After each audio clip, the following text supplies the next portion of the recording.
ಪರಿಶಿಷ್ಟ ಜಾತಿ ಪರಿಶಿಷ್ಟ ಪಂಗಡ ಒಳ ಮೀಸಲಾತಿ ಜಾರಿ ಹಕ್ಕನ್ನು ಸುಪ್ರೀಂ ಕೋರ್ಟ್ ಆಯಾ ರಾಜ್ಯಗಳ ನೀಡಿರುವುದು ಸ್ವಾಗತಾರ್ಹವಾಗಿದೆ ಎಂದು ಕರ್ನಾಟಕ ರಾಜ್ಯ ಮಾದಿಗ ಮೀಸಲಾತಿ ಹೋರಾಟ ಸಮಿತಿಯ ಉಪಾಧ್ಯಕ್ಷ ಗೋಪಾಲ್ ರಾವ್ ತಿಳಿಸಿದ್ದಾರೆ.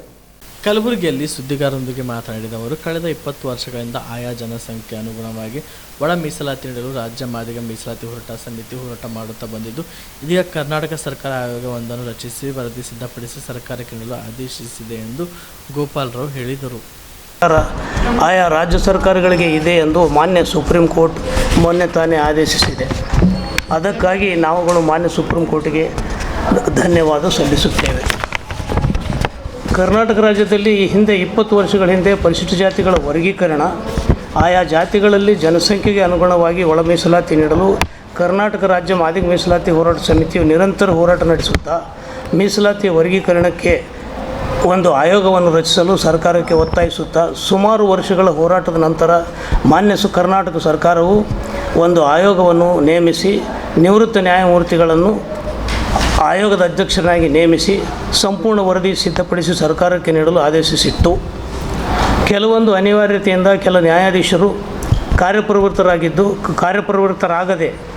ಆಗದ ಕಾರಣ ಕೊನೆಗೆ ನ್ಯಾಯಮೂರ್ತಿ ಶ್ರೀ ಮಾನ್ಯ ಸದಾಶಿವ ಅವರಿಗೆ ಅಧ್ಯಕ್ಷರನ್ನಾಗಿ ಈ ಕಾರ್ಯಕ್ಕೆ ಸರ್ಕಾರ ನೇಮಿಸಿತು. ಅವರು ಕೂಡಲೇ ಕಾರ್ಯಪ್ರವೃತ್ತರಾಗಿ ಹೆಚ್ಚಿನ ಆಸಕ್ತಿಯಿಂದ ಕಾರ್ಯನಿರ್ವಹಿಸಲು ಪ್ರಾರಂಭಿಸಿ ಕರ್ನಾಟಕ ರಾಜ್ಯದ ಎಲ್ಲ ಜಿಲ್ಲೆಗಳಿಗೆ ಭೇಟಿ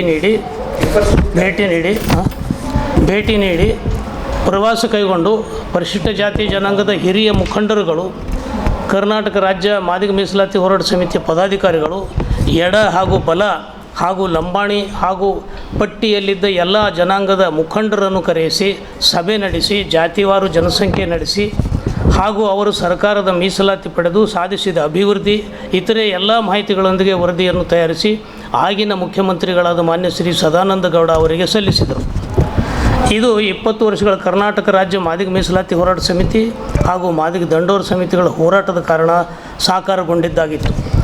ಮಾನ್ಯ ನ್ಯಾಯಮೂರ್ತಿಗಳು ವರದಿಯಲ್ಲಿ ಆಯಾ ಜಾತಿಗಳ ಜನಸಂಖ್ಯೆಗೆ ಅನುಗುಣವಾಗಿ ಶೇಕಡಾವಾರು ಈ ಮಾದಿಗ ಹಾಗೂ ಉಪಜಾತಿ 6% ಮಾದಿಗ ಹಾಗೂ ಉಪಜಾತಿಗಳು, 5% ಹೊಲೆಯ ಉಪಜಾತಿಗಳು, 3% ಲಂಬಾಣಿ ಉಪಜಾತಿಗಳು, 1% ಇತರೆ ಜಾತಿಗಳಿಗೆ ಒಳಮೀಸಲಾತಿಯನ್ನು ನೀಡಲು ಸರ್ಕಾರಕ್ಕೆ ಶಿಫಾರಸು ಮಾಡಿತ್ತು. ಅದರಂತೆ ಕ್ರಮಕ್ಕೆ ಸರ್ಕಾರ ಮುಂದಾಗದೆ ವಿಳಂಬ ಮಾಡುತ್ತಾ ಕಾಲಹರಣ ಮಾಡಿ ಈ ವರದಿಯನ್ನು ಸದನದಲ್ಲಿ ಮಂಡಿಸಿ ಒಪ್ಪಿಗೆ ಪಡೆದು ಕೇಂದ್ರ ಸರ್ಕಾರಕ್ಕೆ ಸಲ್ಲಿಸುವಂತೆ ಪುನಃ ಸಂಘಟನೆಗಳು ಹೋರಾಟ ಮುಂದುವರಿಸಿ. ನೀವು ಕೂಡ ಕಣ್ಣಿನ ಸಮಸ್ಯೆ ಎದುರಿಸುತ್ತಿದ್ದೀರಾ? ಎಲ್ಲಿ ಚಿಕಿತ್ಸೆ ಪಡೆಯಬೇಕು ಅಂತ ಯೋಚನೆ ಮಾಡ್ತಾ ಇದ್ದೀರಾ? ಮತ್ಯಾಕೆ ತಡ?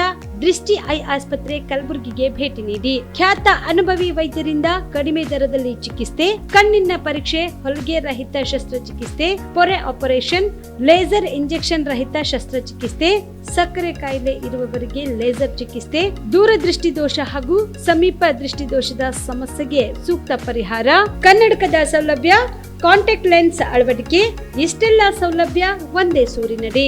ಹೆಚ್ಚಿನ ಮಾಹಿತಿಗಾಗಿ ಸಂಪರ್ಕಿಸಿ Gachchin Mani tower, Big Bazaar ಮುಂದುಗಡೆ, ಜಗತ್ ಸರ್ಕಲ್, ಕಲಬುರಗಿ.